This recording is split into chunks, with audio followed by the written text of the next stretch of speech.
All right. I believe we are live. Hello, everyone. Happy Tuesday. We are just a minute after the top of the hour here, so I'm going to go ahead and get us started right away. My name is Heather Grant. I am one of the community admins for the maintenance community by Upkeep. Thank you all for being here today. If you are not already a member of the maintenance community on Slack, we would love to have you join us. I will send the link on how to sign up in the chat shortly. Today I have Jake with me. Jake is the founder and owner of JMA Human Reliability, where he partners with innovative teams in high-hazard industries to give them practical strategies to reduce errors and build expertise. Jake, thanks so much for being here. Yep. The recording from today's session, as well as a summary of this presentation, will be available in the maintenance community on Slack.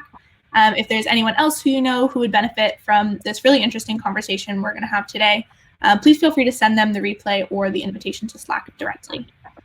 Final piece of housekeeping right before we get started. You'll notice that Jake and I are the only ones with cameras and microphones turned on today. So if you want to ask or answer any questions of Jake, you will use the chat feature on the right-hand side of your screen. Feel free to chat questions throughout the presentation. I will drop them into the conversation where it's appropriate, and then we should have some time at the end left over to answer any questions that come up. Thank you once again for joining, and Jake, let's get started. Sounds good. So I am typing something into the chat thread. Welcome, everybody. Hello. I think most of us have not met before. I want to give a quick shout out to my good friend Bob Latino, who I believe is on the call with us. Yeah, very good. Thank you for connecting me with this group. This is going to be hopefully an interesting talk. I'm hoping, folks, that I'm going to be able to give you kind of some perspective that you have not seen before. I am not a maintenance engineer. I am not an engineer. I work with some very technical people, quite a few engineers, scientists, technicians of all stripes. I worked for a utility, a large electric utility in Virginia for about 10 years, safety and training department, and learned some of the crazy things that I'm going to be able to tell you today. We're going to focus today on one subset of what I do, which is called human performance or human reliability, which is the idea of how do we minimize or manage human errors, human and organizational errors, as opposed to mechanical errors. And most of you already know there's two completely different sets of rules. We're going to focus today or answer the question today, why can't we just proceduralize everything? And what are a couple practical alternatives? And I'm typing in something in the chat thread right now, but my typing is going really slow, so I won't be typing much in the chat thread. Please, as you start to think up questions, go ahead and just put them into the chat thread. Heather will pick up if I don't see them, and we will try to answer them sometime during the webinar, and definitely we're going to have about 15 minutes towards the end to look at things. So start putting in some good questions. Why can't we proceduralize everything, and three practical alternatives? Let me start with a story that's probably pretty different from ones that you have heard in the past. This story involves three people. Melissa, who is a premature baby in a NICU, a neonatal intensive care unit. It also involves Linda, who is the nurse for Melissa, taking care of young Melissa, and Darlene, who is the charge nurse. She's the supervisor, kind of in charge of all the different nurses, including Linda. So one night, very late, about 1 o'clock in the morning, Darlene is walking through the floor. Linda is kind of in charge and taking care of the kids. Darlene doesn't do much patient care anymore. She supervises, does budgeting, management, staffing, things like that. And in fact, trained Linda and mentored her. But Darlene misses doing the work, being hands-on and taking care of the little babies. And as she walks past Melissa's little isolette, the little crib they keep them in, and they're all sleeping that late in the day, Darlene says to herself, okay, let's see, Linda's doing everything right, but something's not right with Melissa. Can't quite put my finger on it, but something's not quite right. She notices a few things. There's some mottling of the skin, which is normal by itself. There's a little drop of blood on a Band-Aid on the heel, which is where they take the blood in the NICU, and that again is not abnormal either. Notices a couple of other things, none of which are abnormal. None would raise any red flags by themselves. So Darlene goes over to Linda and talks with her and says, hey Melissa, been lethargic? And Linda says, well, actually, now that you mention it, yeah, a little bit, but it's within limits. And so they say, fine, everybody's following all the procedures, but Darlene, who's been doing this stuff for 20-something years, says, okay, something's wrong. Call up Dr. Bao right now and ask her to authorize a sepsis test right now. Sepsis, which is the kind of infection of the bloodstream, is one of the biggest killers in NICUs. And once you get it, it's really hard to get rid of it. So it's super important to get ahead of the curve and catch it before it goes exponential, as they say. So they caught it, and they did the test and accelerated the test to get it done very quickly, and found out that, guess what? Melissa did have sepsis. And they caught it, were able to give antibiotics in time to save her. And if they hadn't, they might not have been able to save her. Here's one example of everybody doing everything according to procedure. Linda's a great nurse, watching the kids like a hawk, and did everything by the book, by procedure. But somebody who had some experience that was not proceduralized or proceduralizable saw what they call a constellation of symptoms, took quick action, and saved somebody's life. If you want to read more about it, a great way to do it is in this book, which is Gary Klein, is The Power of Intuition, which used to be called Intuition at Work. I thought it was a much better title, but that's up to Gary. I'm going to try to post this into the chat thread. So that's one great example. All right, so let's move on. A procedure. Okay, what is a procedure? Dictionary says it's a particular way of acting and doing, or a particular way of acting or doing things, or a series of steps followed in a regular, definite order. You all are experts at doing things by procedure, right?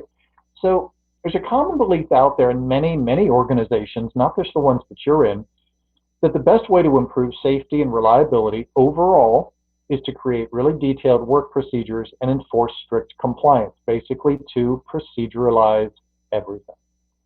Okay, so before we jump into whether this works or doesn't, I think you already know where that's going, let's look at where that belief came from.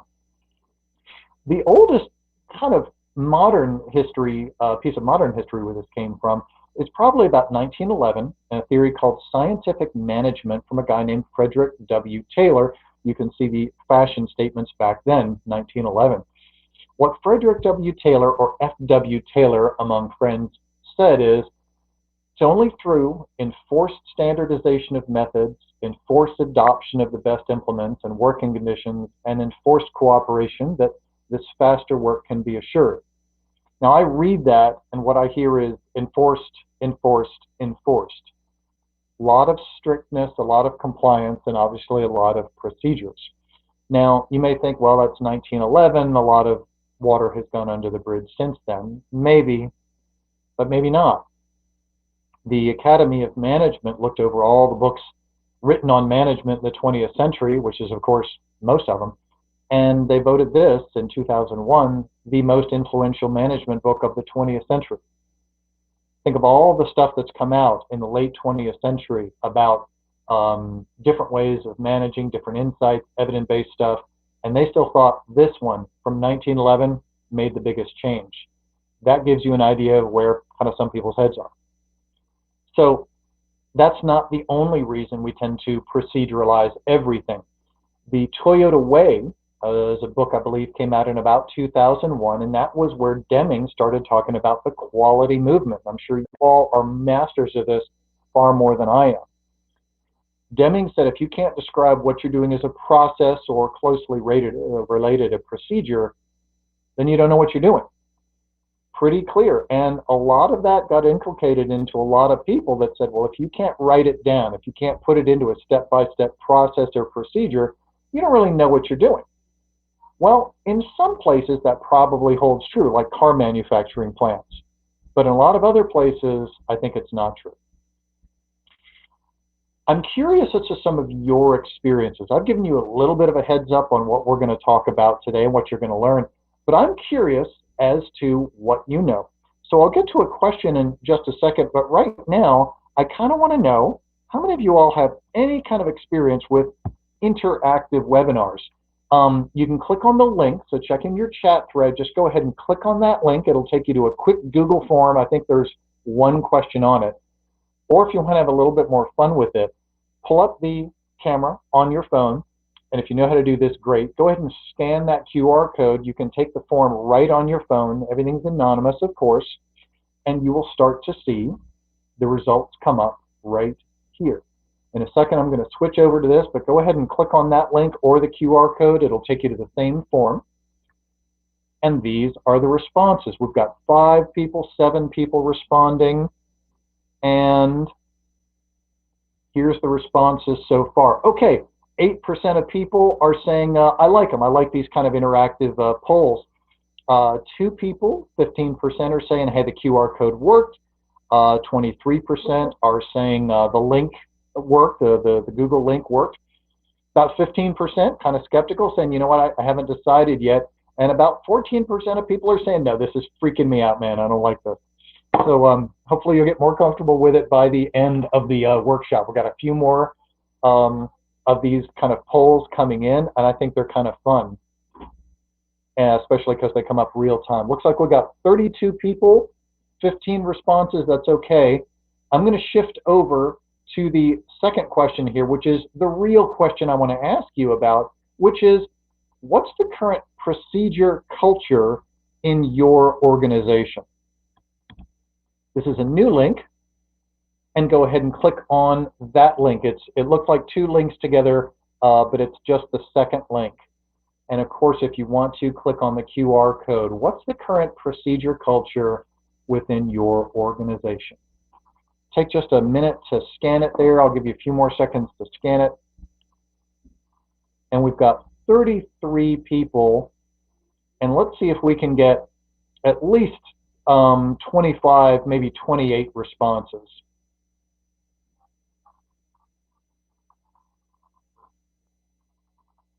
Okay, we got 2 responses, and it is a few questions, so we'll give another minute for people to finish up here.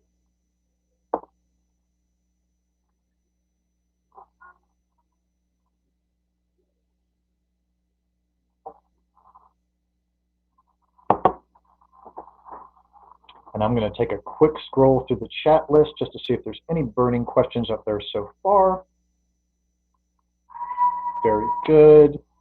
Kim, Andre, Ahmed, Hector, very good. Thanks for dialing in and saying where you are. Naved, Bob, very good. If you haven't chimed in yet on the chat thread, feel free to say something. Okay, we got 13 responses, looking for a few more, but let's go ahead and take a look at the drive-in total so far. Okay, so the procedures I use at work are generally accurate, up-to-date, and helpful. Wow, so this is telling. In this group, among 16 responses, 31% of people are saying that's true, and about 68% of people are saying procedures are either out of date or inaccurate or some way non-helpful. Chip, you can't respond for some reason. Have you tried, Chip, have you tried both the link and the QR code? That's why I kind of give a plan B. Hopefully one of those will work. And if not, maybe Heather, if you could maybe chat with HIP online or offline, that'd be great. Number 2, I or other end users like me have substantial input on creating the work procedures we're expected to use. 58% say true, which is great. 41%, pretty big slice, says no. That's hard when you don't have any input in the work procedures you're expected to create. The amount of procedures that my boss expects me to use is reasonable. 41% true, which is great. About 58, 59% are saying false. And I'm assuming it's too many procedures, but chime in for that. So number 4, my company respects the use of rules of thumb or guidelines, principles, and tacit skill when appropriate. Sorry, and every time somebody chimes in new, every time somebody else finishes the survey, it pops up. I can't really control that. They understand that procedures are not the only solution. 88.9% of people say yes, that's great. My organization could benefit from using fewer procedures and more rules of thumb, guidelines, principles, and tacit skill when appropriate. Wow, 61% of people say true, 38, 39% of people say false. That is fantastic. You all are in the right place because I think you're going to get a lot out of what I've got to give you this way. Let's see, check in the chat thread. And Heather, thank you very much for kind of troubleshooting and seeing if you can get people to be able to answer those questions. And thanks, folks, for chiming in on this. Okay, great. So that was a quick check-in. Now that I know we're in the right place, let's dive in and see what we got. So when Taylor started propounding his principles, tongue twister, about 9 out of every 10 working people did manual work, repetitive stuff on a farm or in a factory, moving things, farming, mining, or transportation. So that was back in 1911 when F.W. Taylor first wrote his stuff. How does that change? Pretty dramatically. We know that. Workplace then versus many workplaces now. As Peter Drucker said, by 2010, it will constitute no more than 1/10. So the world has kind of gone like that. Everything has changed. From now on, what matters is the productivity of non-manual workers. So that's one reason why we can't proceduralize everything these days, because the jobs today, most of them require a lot more dynamic thinking. And another piece of evidence, this is from a great book called Managing the Unexpected by Wyke and Sutcliffe. This is the kind of the Bible of so-called high reliability organizations. There's about 40 years of research out there on high reliability organizations, or HROs as they call them, flight deck crews of aircraft carriers, air traffic controllers, wilderness firefighters, system operators of the bulk electric grid. I used to work with those folks and a few other groups. And one of the findings they got from the world's most high reliability organizations is you cannot write procedures to anticipate all the situations and conditions that shape people's work. And in fact, that gives people the illusion that they have things under control and blinds them to the very real possibility that they may have gotten it wrong. So what Wyke and Sutcliffe are saying here is not only do procedures not always fit, sometimes they give us a really false sense of security and control when in fact we don't have that. So there's another reason why we can't proceduralize everything. So let's dive a little bit deeper into this idea. Okay, think of two kinds of systems. Most of us are already thinking in terms of systems as opposed to elements or people.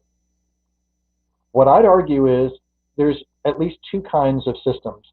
One could be called mechanistic, the other could be called adaptive. So let's dive into that. A mechanistic system is like a machine, hence the name mechanistic, right? Mechanistic systems are very closed and controllable. Think of a factory assembly line, or as the photo shows, a nuclear power plant.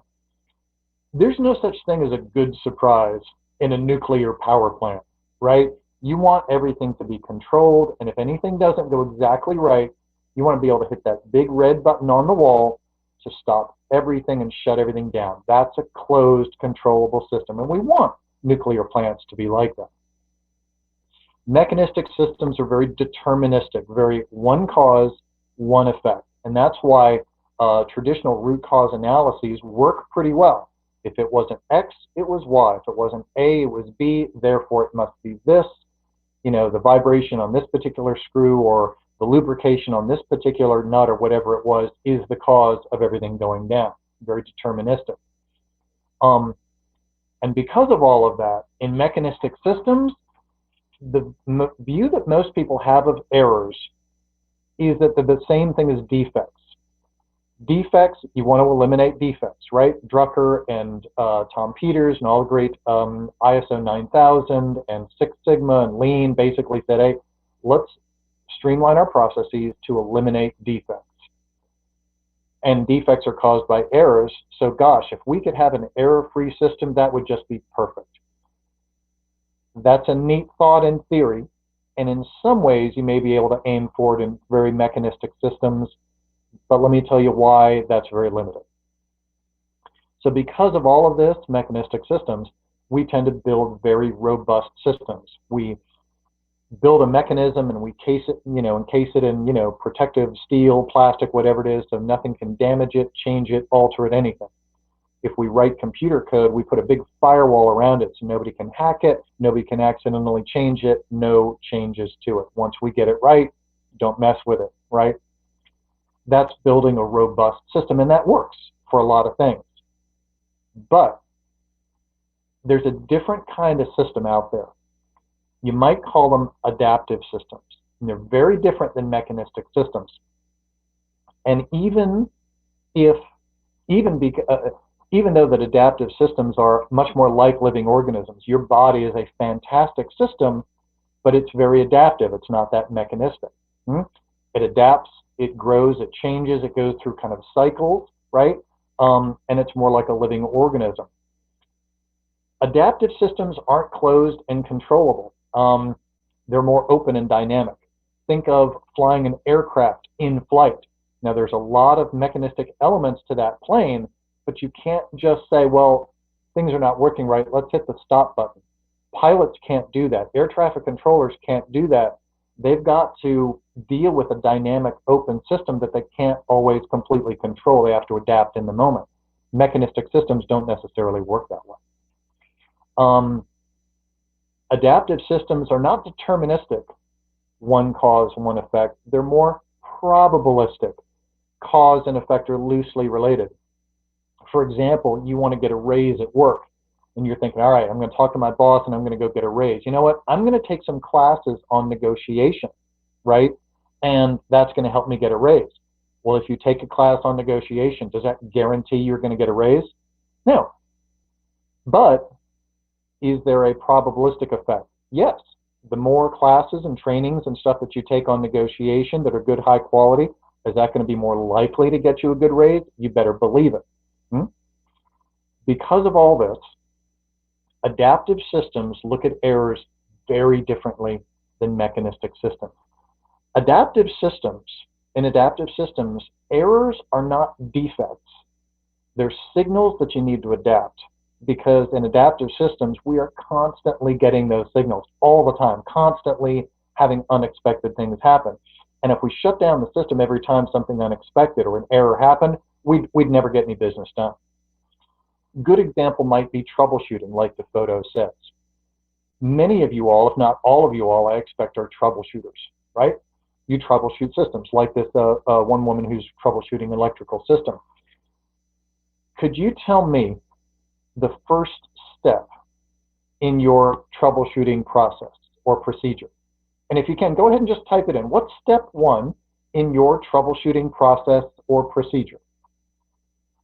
Go ahead and type it in if you can. Now, for me, Heather, just a quick bit of feedback. My typing, extraordinarily slow. It's like one letter, and I got to wait a couple seconds, one letter. I don't know if anybody else is experiencing that or not.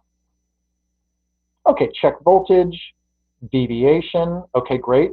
Some other troubleshooters I've talked to have said, yeah, identify the root cause. That, I would almost say, is later in the process. Understand the system of the plant first. One or two people that I've talked to, yeah, Bob Latino said, define the scope of the problem. So I would say the first step in almost any kind of troubleshooting is, what is the problem, or at least what is the symptom? You're not going to know the problem ahead of time, but you may know what is going wrong, right? Somebody brings you a computer and says, well, the right thing isn't happening. Any good technician is going to say, well, let's recreate the problem and show me what is happening, then I can figure it out, right? So step one might be that. So now here's my question for all of you expert troubleshooters. Great, and you all are expert. Look at this. This is great. What's step 7 in your troubleshooting process? In your troubleshooting process or procedure, what's step number 7? I mean, you all are experts at it, right? You've done it many times before. So what's step 7?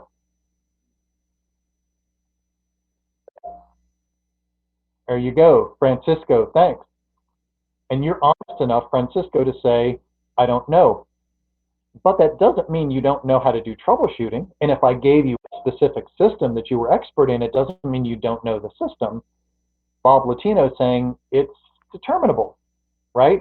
Meaning it depends. Step 7 in any troubleshooting process, by and large, is going to depend on step 6, which is going to depend on step 5. But people who are very mechanistic, who want a step-by-step procedure, hearing the phrase, "it depends," drives them nuts, right? Because they want something strict. They want to see it in writing, but it doesn't work that way. And if you work in adaptive systems like troubleshooting, or the scientists that I work with at some of the research labs, they throw their hands up and they say, "I cannot tell you exactly what the procedure is going to be until I get in it. But that doesn't mean I don't know what I'm doing." And because of that, errors, I cannot predict exactly what kind of errors are going to happen, but what I can do is look at errors very differently. And instead of building a system that is error-free, which is not an option in adaptive systems, I can build a resilient system. I can do troubleshooting in a way where I'm going to get errors, and I'm going to get things that are unexpected, but I'm going to make them safe and inexpensive, so they don't cause any damage and they don't cost a lot of money, but I learn from them. That's the secret of adaptive systems. You minimize the consequences of errors, make them safe and non-expensive and low risk and low maintenance, and you maximize the learning. You squeeze every bit of insight, of wisdom that you can out of every error that happens, and that's how you adapt adaptive systems. So it's not that there's just mechanical or mechanistic or adaptive systems, or one or the other. It's not binary. It's almost like, think of it on a scale of 1 to 10. Almost every job, almost every system that you're going to work in is going to be some blend of mechanistic and adaptive, right? Make sense? Yeah, that sounds like making our maintenance or work systems smart. Yeah, in some ways, yeah. So a scale of 1 to 10, mechanistic to adaptive, and let's get some practical examples here. A factory.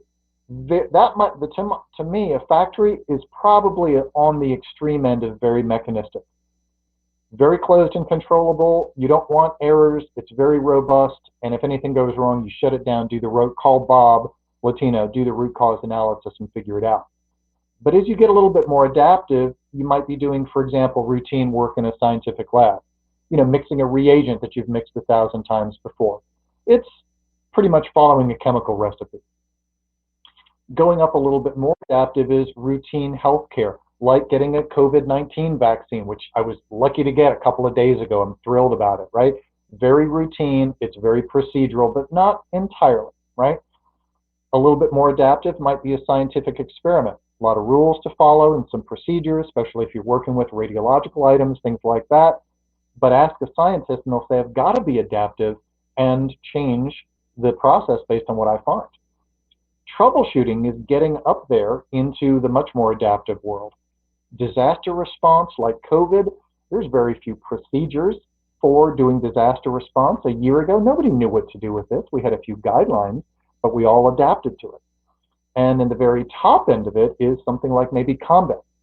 I served in the military. I was never in combat, but from the experience I had, I can tell you that there's very few procedures that you're following in a firefight, right? It's a lot of other stuff, which I'm going to show you in just a minute, because it's really, really adaptive.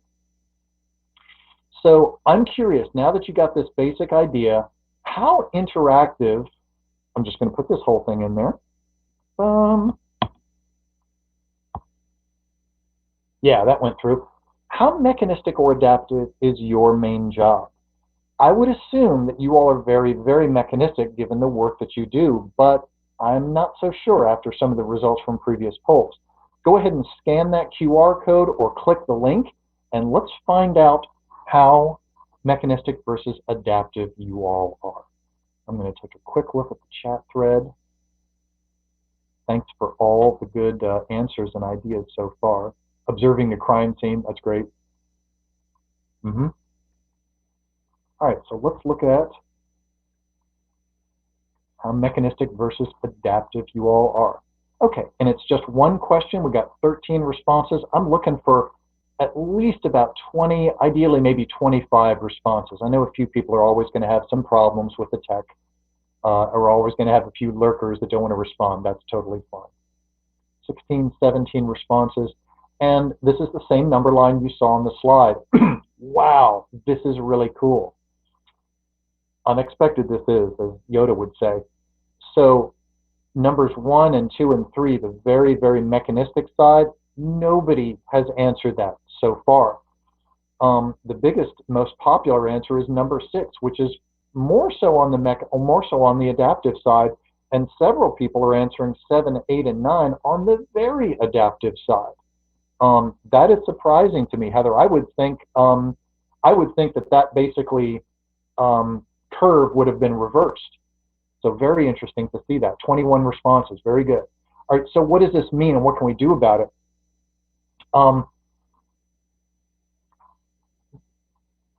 The way that I've looked at it and the research that I've done and the experience I've had over the past 20 odd years, emphasis on odd, basically makes me say, okay, there's basically 4 tools, 4 ways that you can do work, plan work, execute work, perform work. And they're not mutually exclusive. Almost everybody, in fact, uses a blend of them all. But many people think procedures, that's it or nothing. It's like you hear people say, well, if there's no procedure, then you don't know what you're doing, or there's utter chaos. I disagree with that. I think that on the mechanistic side, on the very mechanistic side, you absolutely want explicit procedures. And an explicit procedure, and a good example of that is it's how to do a task. Step 1, turn the power off, right? That's a good example of a mechanistic, very strict procedure. When you're doing substation switching, like in the old job that I used to have, I used to work with people that did substation switching. You better believe they had a written switching order, very strict, you do this, this, this, and you don't deviate from it. Explicit procedure is how we keep the lights on. When you're mixing a reagent, especially if it has toxic or some other chemicals in it, it's a pretty strict recipe. We want strict procedures for something. But aircraft mechanics, when you're flying on an airplane, I want to know that the guys and women who are working on that engine had the manual out there and were following it pretty strictly. But things get more interesting once we start getting more adaptive. Once we start getting out of the strict mechanistic world, we start working less with procedures and more with things like heuristics, which is a fancy way of saying a rule of thumb. ROT is a rule of thumb. And a heuristic or a guideline or a rule of thumb tells you what to do, but not exactly how to do it or when to do it. A good example might be, a sign on a cabinet that says, de-energize this system before working on it. Well, it doesn't tell you exactly when to do it or what time of day, or it doesn't tell you exactly how to de-energize it. You got to figure that out or know it or read other resources. It just gives you the guideline. That's much simpler, easier, and much more versatile than an explicit procedure, and it works more in the adaptive world. A couple of examples. In the utility switching industry, we use something called switch before fix. What does that mean? When we roll up to, when a hurricane rolls through town in Virginia, we get hurricanes right here, and it destroys towers like this one, puts transformers on the road, spans of wire, poles. We drive through and basically assess the damage and go, how many tens of thousands of people are out of lights, and then what's the quickest way we can get it back on? You might think that what we do is just start fixing things, right? You see a pole down, fix the pole. What we realized is that's not, following that strict procedure isn't the best way to do it. What's best is to say, you know what, I got 10 spans of wire down, 10 poles, 3 transformers down. Let's switch before fix. Let's switch as many customers to an alternate circuit if one is available and get, let's say, half of those 10,000 people on now within the hour. And then we'll come back and fix the rest of the poles and we'll get the rest of the 5,000 people on that we couldn't switch over. Result is you basically cut your response time in half by doing that one simple heuristic, but it doesn't tell you exactly what circuits to switch from or to. It's a guideline. Switch before fix. And I'm betting you have some guidelines like that in your world. If so, maybe type them into the chat thread. Another good one in medical circles, right? First part of the Hippocratic Oath, do no harm. First, do no harm. It's not a procedure, doesn't tell you exactly how to do protecting against sharps, scalpels, gowning up, wearing masks, doesn't tell you how to do that. It tells you the principle. First, do no harm, right? And everybody in medicine, I used to be an EMT and a firefighter, so I knew this. We don't have to take the Hippocratic Oath legally, but you better believe we tried to do no harm first. If you want to study an organization and find out how it works, follow the, anybody know the last word? Type it in if you can. Want to understand how an organization works? Follow the money. That's it. You tell me, does that work or not? It's a 3-word rule of thumb. It doesn't tell you exactly how to do that, but does that principle work? Type into the chat thread and tell me what you think. Couple of other good rules of thumb. There's some great ones that come out of the military, like if you can't get out of it, get into it. If you got a job and you really don't want to do it, and it's a job that's not going to be fun or interesting or whatever, and you're like, God, can I get out of this job? No, you can't. You got to do it. Well, if you can't get out of it, find a way to get into it. Find a way to make it interesting or fun or rewarding or something, because otherwise it's just going to be misery. It doesn't tell you how to do it. It just tells you, the rule of thumb just tells you, if you can't get out of it, get into it. I have used that repeatedly, and it's helped. Another good example of one, and we're right on time here, so I'll skip forward a little bit. FAA Rule 91.3. If any of you are pilots or know any pilots, you better believe pilots have a lot of procedures to follow. Don't trust me, go ahead and look up FAA Rule 91.3. What it basically says is the pilot in charge of that aircraft can break any other rule in order to maintain the safety of the people on that aircraft and the safety of the people on the ground. It's basically a rule that says you can break all the other rules if you follow the guideline of keep people safe. Pretty cool that the FAA wrote that into their rules. I wish more people would. So those are a few examples of that. Principles, I'm moving forward a little bit here. Principles are the higher level, the 3rd level. Principles don't even tell you what to do. They tell you how a system works, so it's even more adaptive. For example, electricity takes the easiest paths to ground, not path, but multiple paths to ground, right? That took a long time for me to learn, but it changed the way I look at electricity. Knowing that electricity takes the easiest paths to ground doesn't tell you what to do or how to do it, but is it useful to know that principle? You better believe it, right? And the more adaptive the job you're doing, the more useful that principle is, right?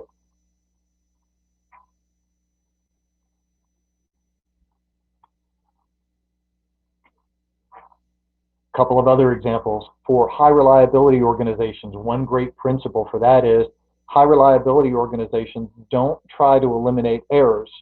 They try to make it so that errors don't disturb the business of what's going on. You better believe flight deck crews of aircraft carriers have some errors, but they can't just shut down the flight deck every time an error happens. So that's an example of a principle that a high reliability organization uses that most other people don't.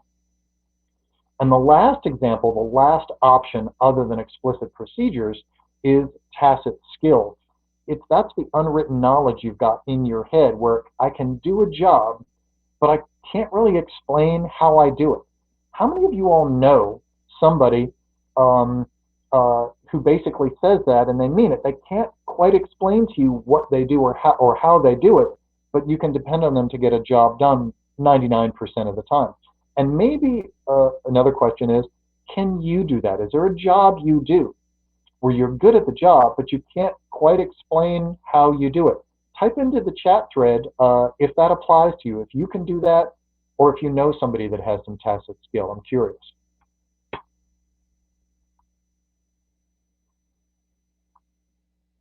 So a couple of good examples might be troubleshooting. Sometimes really good troubleshooters can solve a problem, but if you say, well, how did you know to look at this particular circuit? They can't tell you exactly why. They can't put their finger on it.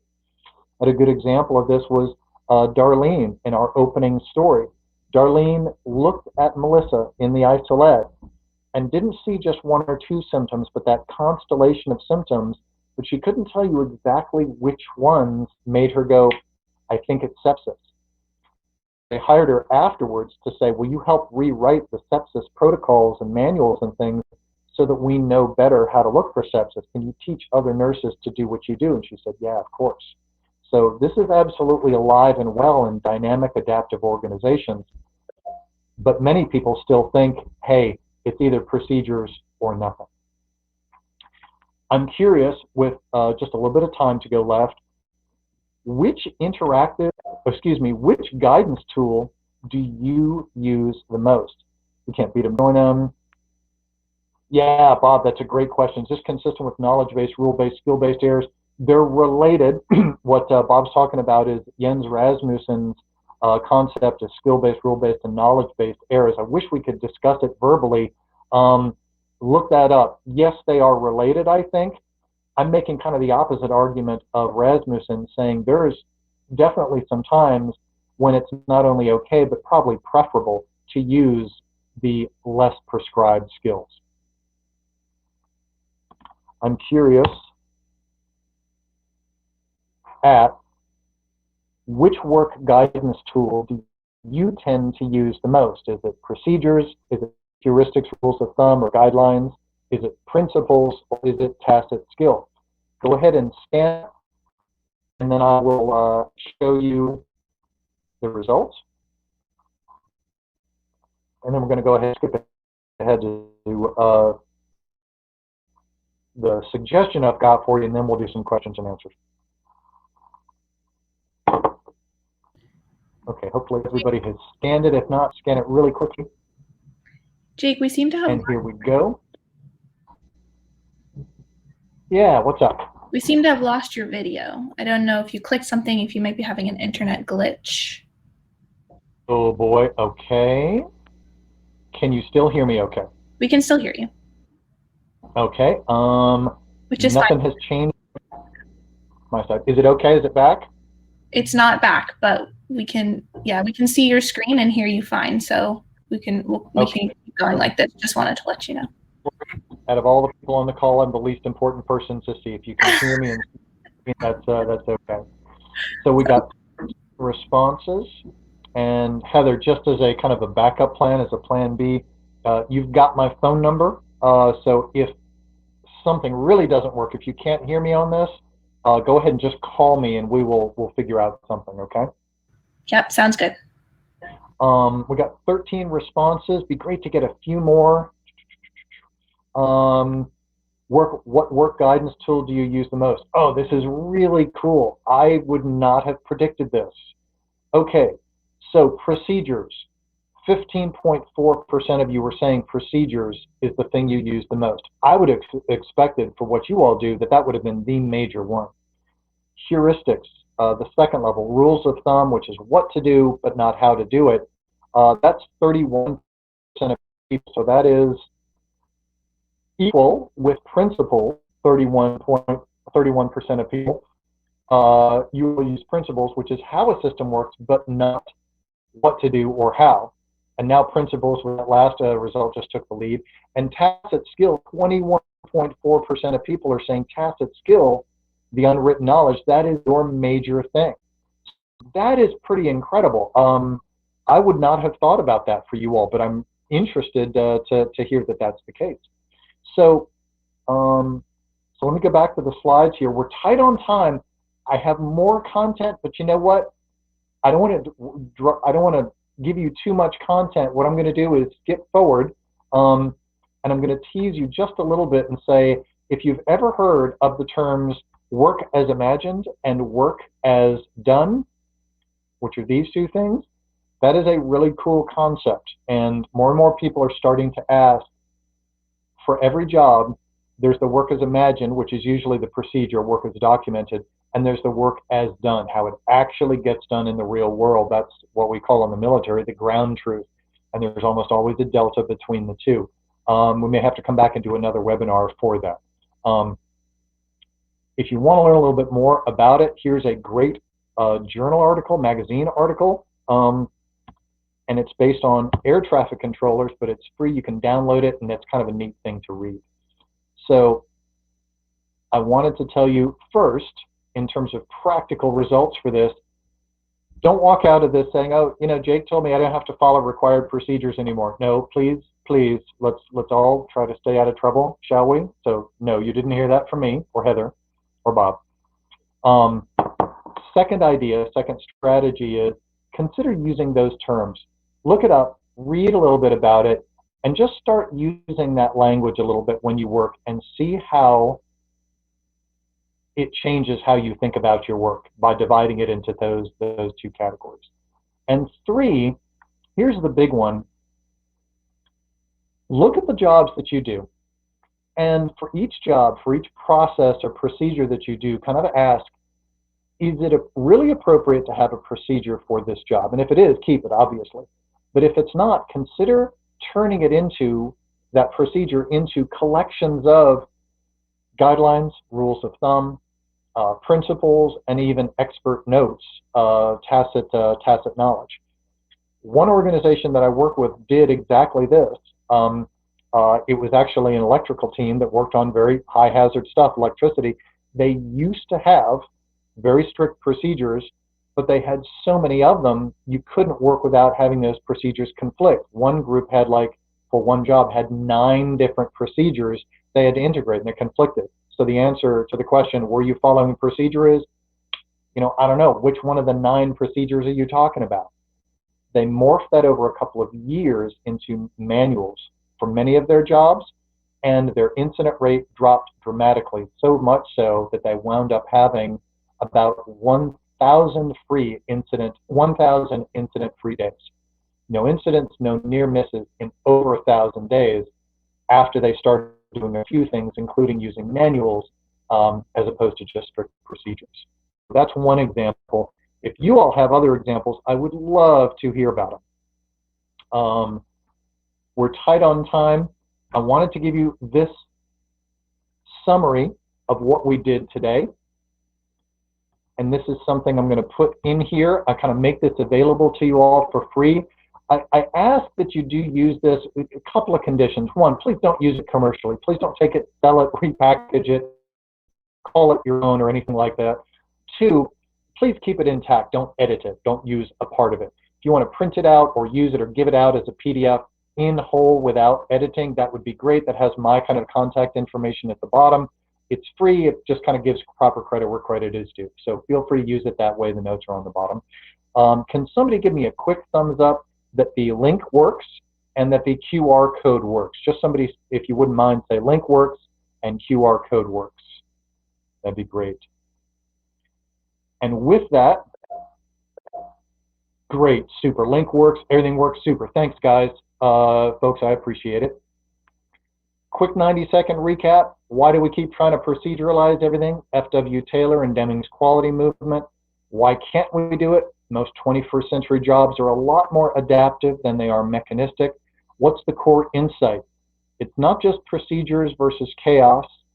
You got procedures, heuristics, rules of thumb, principles, and tacit skill. And how do you apply that? Experiment with work as imagined versus work as done. Learn more about that.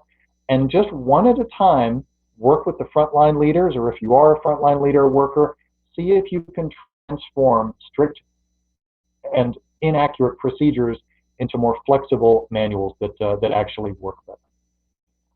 Quick thanks to Bob Latino for the I would not have found out about the group except for him. And open for questions in just about 1 minute.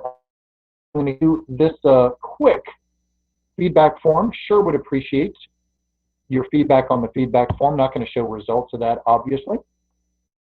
And if you like what you saw today, you may be interested in some more free resources. Check out my website, and you can subscribe to get free email tips on human reliability, including upcoming webinars like this one. I'm actually giving this webinar again, open to the public, in about a week or so. Folks, what questions do you have? Go ahead and type it into the chat thread. We've got a few minutes left. And what questions do you have for me? Jeff, thanks for the feedback. Appreciate it. Neil, let's see. What procedure does it best fit with figurative or text-based? God, Neil, I want to answer that, but I'm not exactly sure what you're asking. And this system doesn't allow you to chat in and talk. Otherwise, I'd say talk. Neil, here's my offer to you. Go to my website. I don't know that I can answer that productively right now. If you go to my website, scroll down to the button, it's going to say book some time to call. It's free. Just send me an email. Book some time for us to call if you want to. I'll talk to you about it then. I'm hoping that might help. Sorry, I can't do it more. Ventigem. I'm not sure if I got that anywhere close right. Ventigem, thank you, appreciate it. Henry, how do you drive this in an organization that's very strict on procedures? Yeah, how do you do that?